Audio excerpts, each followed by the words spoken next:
గోగినేని మణిగారు రచించిన ఒక చక్కటి కథ విందామండి. నయాగరా ముందు నిలబడినట్టు, నందనవనంలోకి అడుగు పెట్టినట్టు, మధురమైన అనుభూతి కలిగింది ఆ అమ్మాయిని చూసిన మొదటి క్షణంలోనే. మరుక్షణం నీ మనసు ఆ అమ్మాయి దగ్గరికి వెళ్ళిపోయింది. అంతేగా? అలా క్షణాల వారీగా నీ అనుభూతుల్ని వివరించిన అవసరం లేదు కానీ, మొత్తం మీద విషయం ఏమిటో చెబితే సరిపోతుంది. ఏదో భావావేశంతో చెప్పుకుపోతున్న రవీంద్ర మాటలకు మధ్యలోనే అడ్డం వచ్చి వేణు అన్నాడు.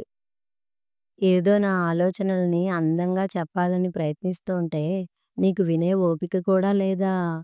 అలిగినట్లుగా అన్నాడు రవీంద్ర. అందంగా కాదు, అతిశయోక్తిగా చెబుతున్నావు. అసలు నయాగరాని, నందనవనాన్ని నువ్వెప్పుడు చూశావురా? తెలిసిన వాటితో పోలిక చెప్పొచ్చుగా. అలాగా?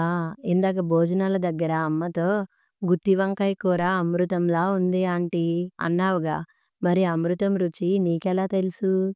విన్నదాన్ని బట్టి కూడా కొన్ని విషయాలు తెలిసినట్లే అనిపిస్తాయి. అవునా? నీతో మాటల్లో గెలవలేనులే. కాకపోతే చూసిన మొదటి క్షణం మూర్ఛపోయాను, మరుక్షణం తేరుకున్నాను, మూడో క్షణం మురిసిపోయాను అంటూ క్షణాల లెక్కన వివరణ ఇస్తుంటే అసలు సంగతి ఎప్పటికి తెలుస్తుందనే తొందర కొద్దీ అన్నాలే. ఇక చెప్పు. బెడ్ మీద పడుకుని మాట్లాడుతున్న రవీంద్ర చటుక్కున లేచి కూర్చుని వేణు భుజాలు పట్టుకుని సీరియస్గా అడిగాడు. వేణు, నేనెలా ఉంటానో చెప్పరా?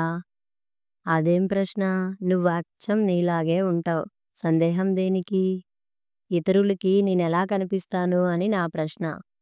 మంచి అన్నది పెంచువాడు దేశమును ప్రేమించువాడు ఆ టైపులో. అబ్బా, పెళ్లి చూపుల్లో అమ్మాయిలకి మారువేషంలో వచ్చిన మన్మధుడా, కిరీటాన్ని మర్చిపోయిన రాకుమారుడా అని అనుకునేంత రేంజ్లో లేకపోయినా గానీ, నేనెలా ఉండనో వర్ణించాల్సిన అవసరం లేదు కానీ, ఎలా ఉంటానో ఒక్క ముక్కలో చెప్పు చాలు. యావరేజ్, బిలో యావరేజ్, లేక అబోవ్ యావరేజ్? వేణు మాటలకు మధ్యలో అడ్డం వచ్చిన రవీంద్ర అన్నాడు. ఏదో నేను నీలా అందంగా చెప్పాలని ప్రయత్నం చేస్తుంటే పూర్తిగా వినకుండానే మధ్యలోనే అడ్డం పడ్డా. సరే, ఒక్క ముక్కలో చెప్పాలంటే అబోవ్ యావరేజ్కి ఇంకా కొంచెం ఎక్కువేలే. అవును కదా. మొన్న మేమందరం ఒక అమ్మాయిని చూడటానికి పెళ్లి చూపులకి వెళ్ళొచ్చామని చెప్పానుగా. అన్ని విషయాలు వాళ్ళకి నచ్చినందువల్లే మమ్మల్ని రమ్మని పిలిచి ఉంటారు కదా. కానీ నిన్న అమ్మాయికి ఇష్టం లేదని కబురు చేశారు. కారణం ఏమిటో అర్థం కాలేదు. నాకు అర్థం అయింది. నీకా? ఏమిటి? నువ్వు ఆ అమ్మాయితో మాట్లాడినప్పుడు నీకు కథలు రాయాలనే కోరిక ఉందని చెప్పావు కదూ? లేదే. చెప్పలేదా? అయితే ఆ అమ్మాయి చాలా తెలివైందన్నమాట. నువ్వు చెప్పకపోయినా గానీ నీలోని ఆ వాసనని పసిగట్టేసింది. మీ పెళ్ళి అయితే నువ్వు రాయబోయే కథలకి తానే ఏకైక పాఠకురాలిగా ఉండాలనే నిజం తనని బాగా భయపెట్టినట్లుంది. పెళ్ళి కాకపోతే ఏమైందిలే, ఉద్యోగం చేసుకుంటూ ప్రశాంతంగా బతకొచ్చు అనుకుని ఇష్టం లేదని ఇంట్లో చెప్పి ఉంటుంది. రవీంద్ర నవ్వాడు. నిజంగా అదే కారణమని తెలిస్తే నేను కథల్ని రాయగలిగినా గానీ చదవమని ఇబ్బంది పెట్టనని హామీ పత్రం ఇవ్వగలను. కారణం ఏమిటో తెలుసుకోవాలని నాకు మహా ఇదిగా ఉంది. మా ఇంట్లో వాళ్ళేమో మన సంబంధం వద్దనుకున్న వాళ్ళని కారణం ఏమిటని అడగాల్సిన కర్మ మనకేమీ లేదు అంటూ ఊరుకున్నారు. అందుకే నేను నిన్నాశ్రయించాను. నీకు ఆశ్రయం ఇవ్వటానికి నాకేం అభ్యంతరం లేదు. నీకిష్టం వచ్చినన్ని రోజులు మా ఇంట్లో ఉండిపో. నీకు వేళాకోళంగా ఉంది. నిన్నెవరైనా కాదని అని ఉంటే నా బాధ నీకర్థమయ్యేది. కోపం వద్దులే, నేనేం చెయ్యాలో చెప్పు. అలా అడుగు, చెబుతాను. పెళ్ళికూతురు పేరు నర్మద. మేం వాళ్ళింటి నుంచి వచ్చేసే ముందు నర్మద స్నేహితురాలు ఒక అమ్మాయి వచ్చింది. తన క్లోజ్ ఫ్రెండ్ అని, పేరు సరళ అని నర్మద మా చెల్లెలు పద్మకి పరిచయం చేసిందట. సరళ మీ చెల్లెలు రాణి ఒకసారి ఎక్కడో కనిపించారని మా పద్మ నాతో అంది. అంటే సరళ మీ రాణికి కూడా ఫ్రెండ్ కాబట్టి తన ద్వారా మా సంబంధాన్ని నర్మదా వాళ్ళు ఎందుకు వద్దనుకున్నారో తెలుసుకోవాలి. ఏదో యథాలాపంగా తెలుసుకోవాలి తప్ప మేం అడగమన్నట్లుగా కాదు. ఎలా అడగాలంటే, మరీ అంత అక్షరం చెప్పనక్కర్లేదులే. ఆ మాత్రం తెలివితేటలు నాకూ ఉన్నాయి. త్వరలోనే సంగతేమిటో తెలుసుకుని చెబుతాను కానీ, సాయంకాలం ఏదైనా సినిమాకి వెళ్దామా? రవీంద్ర తల అడ్డంగా ఊపాడు. నాకీవేళ కథ రాయాలనే మూడ్ వచ్చింది. కథ పేరేమిటో తెలుసా? కళ్యాణరాగం. నువ్విక్కడుండే ఈ 10 రోజుల్లో ముగించి నీకు చూపించాలనుంది. అందువల్ల ఇల్లు, ఆఫీసు తప్పించి ఇంకేం ప్రోగ్రాంలు లేవు. సరదాగా సినిమాకి వెళ్దామంటే కాగితాలతో కుస్తీ పడతానంటున్నావ్?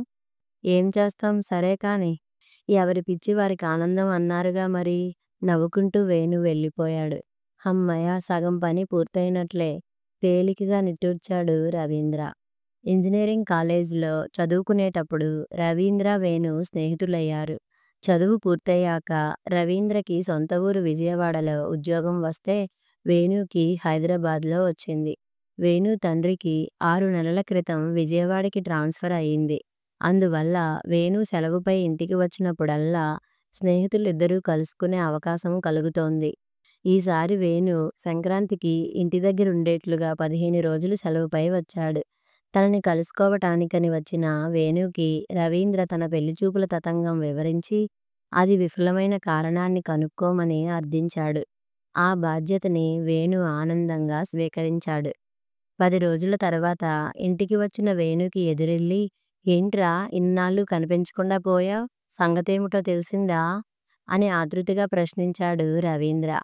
అంత తొందరెందుకోయ్ చెబుతానుగా అంటూ స్థిమితంగా కూర్చొని నిదానంగా చెప్పటం మొదలుపెట్టాడు. వెదకబోయిన తీగ కాలికి తగలటమంటారే అలా జరిగింది. నేనిక్కడ నుంచి వెళ్ళిన రోజే ఆ సరళ మా రాణీకి ఫోన్ చేసి ఎక్కడో మ్యూజిక్ ప్రోగ్రాం ఉందని చెప్పి వెళ్దామా అనడిగింది. నువ్వు నాకు చెప్పిన పని రాణీకి చెప్పాను. ఏదో అడగమంటే అడుగుతాను కానీ ఇండైరెక్టుగా లౌక్యంగా అడగటం నా చేత కాదు. కావాలంటే నీకు పరిచయం చేస్తాను, నువ్వే అడుగు అనేసింది. ఇక ఏం చేస్తాం సరేనని నేనూ వెళ్ళాను. అలా అక్కడ ఆ రోజు పరిచయం జరిగింది. మరునాడేమో మొదటి రోజు పలకరింపులు, పరిచయాలు, రెండో రోజు పరిహాసాలు, మూడో రోజు ముచ్చట్లు. ఇలా రోజువారీ ప్రోగ్రెస్ రిపోర్ట్ అవసరం లేదు గానీ మొత్తం మీద విషయం ఏమిటో చెబితే సరిపోతుంది. వేణు మాటలకు మధ్యలోనే అద్దం తగిలి రవీంద్ర అన్నాడు. అబ్బా! మాటకి మాట అప్పచెప్పడంలో నువ్వు నిజంగా అప్పాజీ అంతటి వాడివిరా. అప్పాజీయా? ఆయనెవరు? ఇంకెవరు నువ్వే. నీకు నువ్వే సాటి అని చెప్పటానికి వెరైటీగా అలా అన్నాలే. ఇంటి దగ్గర నుండి వచ్చిన డబ్బంతా మొదటి వారంలోనే ఖర్చు చేసేసి ఆ తరువాత నెలంతా అందరి దగ్గర అప్పులు చేసేవాడివని నీకు కాలేజీ రోజుల్లో అప్పాజీ అని నిక్నేమ్ పెట్టారుగా. అదేం కాదు. అందరికీ సలహాలు ఇస్తూ గొప్పగా ఉండేవాడినని అందరూ గౌరవంగా అలా పిలిచేవాళ్ళు. నీకర్థం కాలేదు గానీ ఇంతకీ అసలు విషయం చెప్పలేదు నువ్వు. తొందరపడకు చెబుతున్నాగా. క్లుప్తంగా చెప్పటం కుదరదు. వివరంగా చెబితే గాని నీకర్థం కాదు మరి. సరళ కాలేజీకిప్పుడు సెలవులట. అక్కడికి వెళ్దామా, ఇక్కడికి వెళ్దామా అని రాణీతో ప్రోగ్రాం పెట్టి నాతో మీరూ రాకూడదు అనేది. దాంతో నేను పనిగట్టుకుని తనతో పరిచయం పెంచుకోవాల్సిన పని తప్పింది. సరళ భలే సరదా అయిన అమ్మాయిలే. ఎంత బాగా నవ్వుతుందనుకున్నావ్? ఒక్కోసారి ఎందుకోగాని ఏదో గుర్తుకు వచ్చినట్లుగా తనలో తనే తమాషాగా నవ్వుకుంటుంది. అవునుగాని అసలు దారి వదిలిపెట్టి బండి పక్కదారి పట్టినట్లుందే. చక్కనైన అమ్మాయి కనిపించినప్పుడు చూపు అటువైపు మళ్ళటం సహజం కదా. అంతేగాని అసలు పని మర్చిపోలేదులే. మొదటి రోజే అడిగితే బావుండదని సమయం చూసి అడగొచ్చుననుకున్నాను. ఈ వారం రోజులు అక్కడికి, ఇక్కడికి అంటూ ముగ్గురం తిరుగుతూనే ఉన్నాం. ఒకరోజు మేము ఎగ్జిబిషన్ నుంచి వస్తుంటే నీ నయాగరా అంటే నర్మద వాళ్ళతో వెళ్తూ కనిపించింది. దూరం నుండి సరళ చూపించింది. రవీంద్ర ఎగ్జైటింగ్గా వేణు చెయ్యి పట్టుకుని అయితే నర్మదని నువ్వు చూశావా? ఎలా ఉంది? నే చెప్పినట్లే ఉంది కదూ అన్నాడు. మన పెద్దలు తా వలచింది రంభ అని ఎందుకన్నారో అర్థమైంది అన్నాడు నవ్వును దాచుకుంటూ. నీకు క్లోజప్ తప్పించి లాంగ్ షాట్లో ఏమీ కనిపించవని అందరూ అంటే ఏమో అనుకున్నాను గాని అది కరెక్టేనని నాకు ఇప్పుడు అర్థమైంది. కళ్ళ డాక్టర్ దగ్గరికి వెళ్ళమంటే వెళ్ళవు. సరే నీ కర్మగాని అసలు విషయం మాత్రం చెప్పటం లేదు. విషయం విషయం అంటూ విసిగించేస్తున్నావు. చెబుతున్నాగా ఎక్కడి వరకు చెప్పాను? ఆ సరళ ఎంత అందంగా నవ్వుతుందనుకున్నావ్? నవ్వు మాత్రమే కాదు, రూపమూ అపూర్వమే. మాటల్లో మకరందాలు, నడకలో మయూరి వయ్యారాలు, టోటల్‌గా అందాల అపరంజి బొమ్మ. అవునా? అబ్బా! అంత కరెక్ట్‌గా ఎలా చెప్పగలిగావురా? అసలు సరిగా చూడనే లేదు అన్నావుగా? నేను చెప్పింది సరళ గురించి కాదు, రంభ గురించి. అదేమిటి? స్విచ్ నొక్కితే బల్బు వెలిగినట్లుగా సరళ ప్రసక్తి రాగానే నీ మొహం ఎలా తళతళలాడిపోతోందో గమనించాక తనంటే నీకెంత ఇష్టం ఏర్పడిందో అర్థమైంది.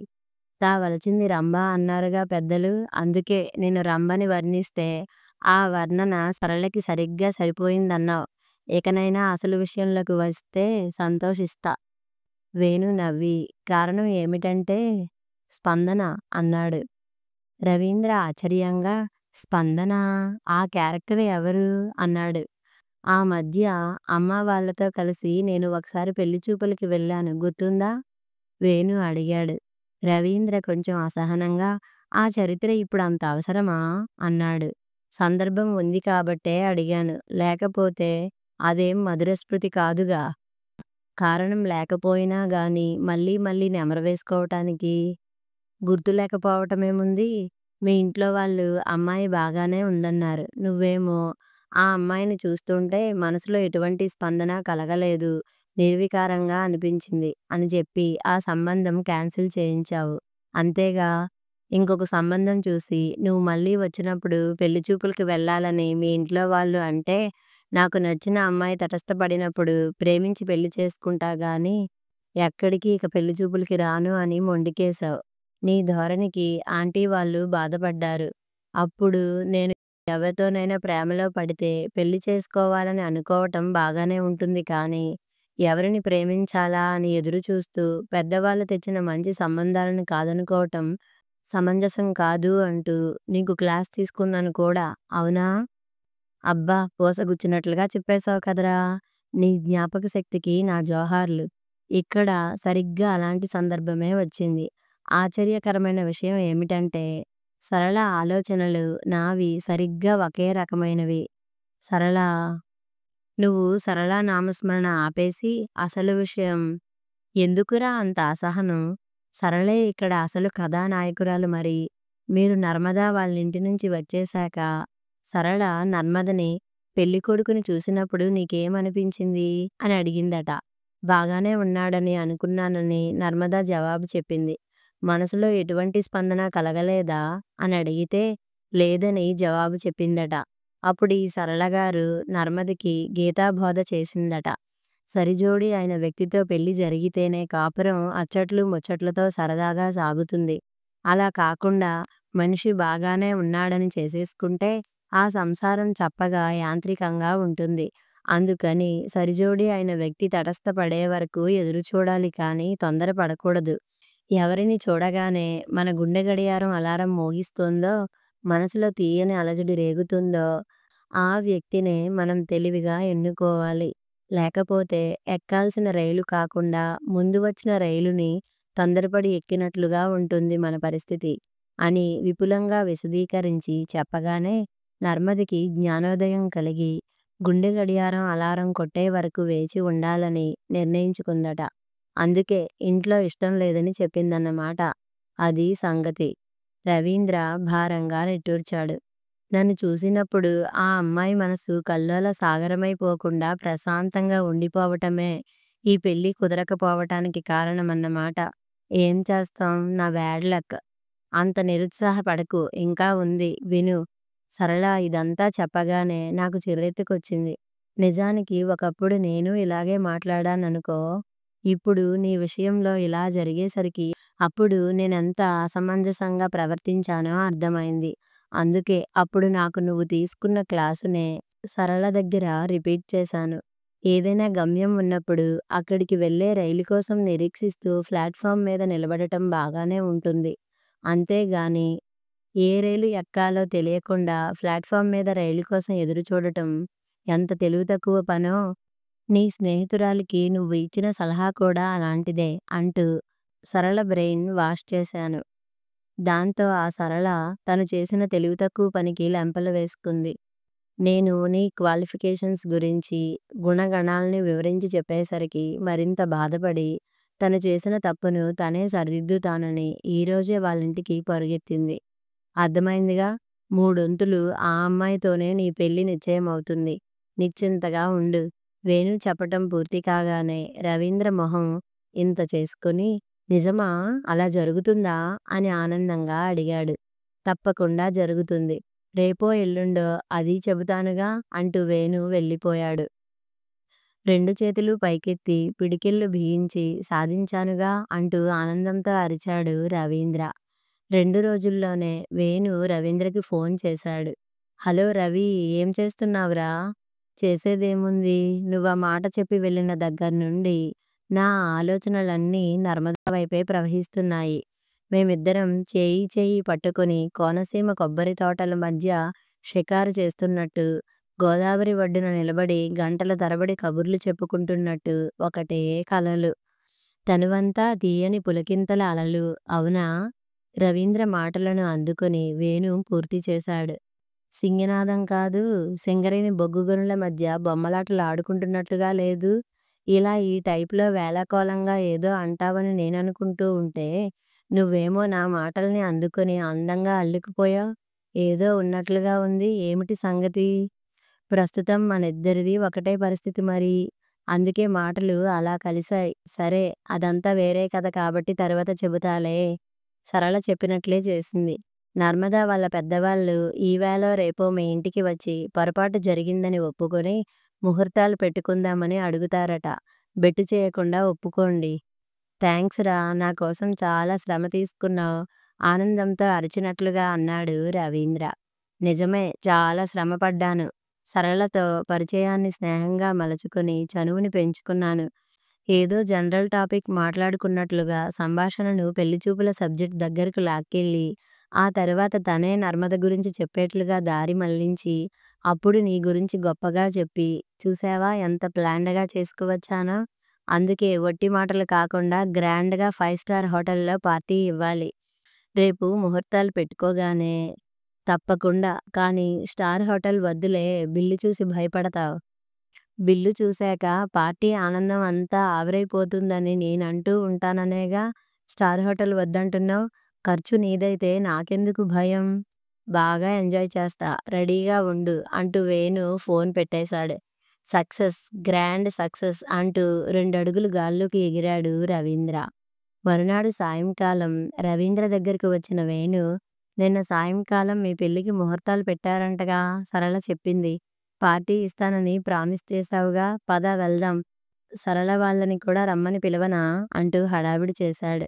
అలాగే వెళ్దాం. స్టార్ హోటల్ అంటున్నావుగా, నీ పర్సు బరువు సరిపోతుందో లేదో ఒకసారి చూసుకో.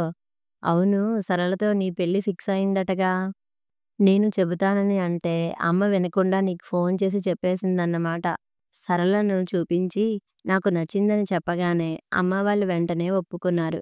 పెద్దవాళ్ళు అందరూ కలిసి మాట్లాడుకుని వచ్చే నెలలో నిశ్చితార్థం జరపటానికి నిర్ణయించుకున్నారు. నా పెళ్లి పార్టీ తర్వాత ఇస్తాను. అది పూర్తిగా వేరే కథ కదా. నీ పెళ్లిని కుదిర్చినందుకు ఇప్పుడు నువ్వు పార్టీ ఇస్తున్నావుగా, నా పర్సు సంగతి ఎందుకు? ఎందుకంటే పార్టీ నువ్వే ఇస్తున్నావ్. నేను కష్టపడి రాసిన నీ పెళ్లి కథ కోసం. నీది వేరే కథ కాదు. ఇక్కడ 2 కథలేం లేవు, ఒకటే కథ. వచ్చే నెలలో జరిగే నా పెళ్లికి ముహూర్తాలు నిన్న పెట్టలేదు. ఎప్పుడో 3 వారాల కిందటే నిశ్చితార్థం జరిగింది. నర్మద మాకు బాగా తెలిసిన వాళ్ళ అమ్మాయే. మరి ఇదంతా ఏమిటంటావా? అసలు విషయం ఇప్పుడు చెబుతాను విను. మా పద్మ సంగీతం నేర్చుకోవటానికి ఈవినింగ్ క్లాసులకు వెళ్తోంది. అక్కడ ఒక అమ్మాయితో స్నేహం కలిసింది. ఆ అమ్మాయి ఒక అబ్బాయి ఫోటో చూపించి 4 రోజుల్లో పెళ్లి చూపులకి వాళ్ళింటికి వస్తాడని చెప్పింది. ఆ తర్వాత కారణం ఏమీ చెప్పకుండానే రావటం లేదని కబురు చేశారని నిట్టూరుస్తూ పద్మతో చెప్పింది. నువ్వు కిందటి నెలలో ఆఫీస్ పని మీద ఎక్కడికో వెళ్తూ ఇక్కడ ఒక రోజు ఆగావు చూడు, అప్పుడు మా ఇంటికి వచ్చావుగా. మా పద్మ నిన్ను చూసి తన స్నేహితురాలు చూపించిన ఫోటోలోని అబ్బాయి నువ్వేనని గుర్తుపట్టింది. అందం, తెలివితేటలు, మంచి స్వభావం అన్నీ ఉన్న సరళలాంటి అమ్మాయిని చూడకుండానే వద్దనుకున్న ఆ ప్రబుద్ధుడెవరో అనుకున్నాను గాని నీ ఫ్రెండేనన్నమాట అని పద్మ నాతో అంది. ప్రేమించి పెళ్లి చేసుకుంటానంటూ పెళ్లి చూపులకి రానని నువ్వు గొడవ చేస్తున్న సంగతి నాకు తెలుసు కదా.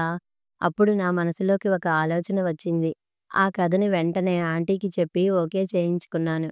ఇక రాణి వాళ్ళంతా యాక్ట్ చేయటానికి ఆనందంగా అంగీకరించారు. నువ్వు రాగానే డైరెక్షన్ మొదలుపెట్టేశాను. నేను అనుకున్నట్లుగానే తేడా ఏం లేకుండా 100% కరెక్ట్‌గా యాక్ట్ చేశావు. కాదు రియాక్ట్ అయ్యావు.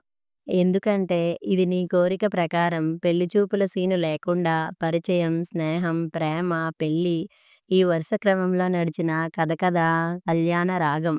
నర్మదకి, సరళకి ఫ్రెండ్‌షిప్ లేదు. ఈ మధ్యనే రాణి పరిచయం చేసిందంతే. ఇక సందేహాలేం లేవుగా? అర్థమైందిగా. ఒకటి గుర్తుపెట్టుకో. పెళ్ళయ్యాక ఇంకెవరినో చూసి నీ గుండె గడియారం అలారం కొట్టే పరిస్థితి మాత్రం రాకుండా చూసుకోవాలి. లేకపోతే తీయని అలజడుల మాట అటుంచి కాపురం కల్లోలం అయిపోతుంది. జాగ్రత్త. ఆశ్చర్య అనుభూతిలో మునిగిపోయిన వేణు రవీంద్ర చెప్పటం పూర్తి చేసిన 4 నిమిషాలకి గాని పైకి తేలలేదు. తేలాక, తేరుకున్నాక ఆనందంతో పెద్దగా నవ్వాడు. రవీంద్ర చేతులు పట్టుకొని థాంక్స్ అనే మాట సరిపోదు నువ్విచ్చిన థ్రిల్లుకి. పార్టీ ఏమిటి? నువ్వేం అడిగినా ఆనందంగా ఇచ్చేస్తాను అన్నాడు హుషారుగా భుజాలెగరవేస్తూ. నీ మొహంలోకి అప్పుడే పెళ్లి కల వచ్చేసిందిరా! ఇంత చింతపండేసి తోమిన ఇత్తడి తపేలాలాగా తళతళలాడిపోతోంది రవీంద్ర అన్నాడు పెద్దగా నవ్వుతూ. కథ సమాప్తం.